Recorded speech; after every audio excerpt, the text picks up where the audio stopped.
mo sa'kin na nagwagi ka? Wagi, siyempre.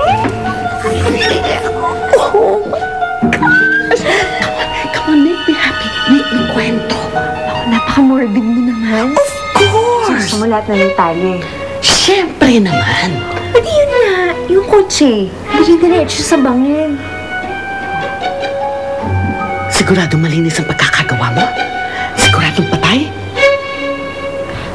Sa palagay mo ba may magsusurvive sa ganong klase ng aksidente? Yung katawan ni Nick nasunog, so walang trace. Huwag ka mag-alala. Parang lumalabas, aksidente lang ang nangyari. Bravo! Bravo! You are the best. Maasahan talaga kita. And I am so proud of you.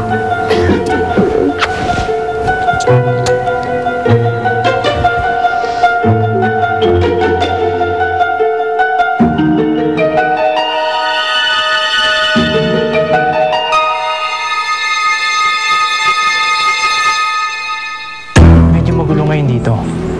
Mukhang patay ni si Sir Nick. Ang sabi sa balita, si Nick daw, patay sa aksidente. Ano? Si Trudis, alam na ba niya? Huwag ka sana mabibigla. Patay na ang papa mo. Wala na talaga siya eh. Hindi ako naniniwala hanggang di ko siya nakikita. Maaari kayang foul play ang nangyari at hindi aksidente ang pagkamatay ni Nick. Oo nga, nakita ko. Pwede sumama ka sa amin. Teka, bakit to?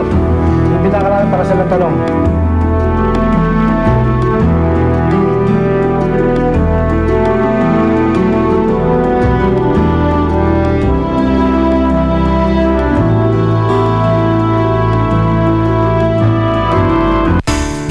Inyong nakasama si Trudis Liit.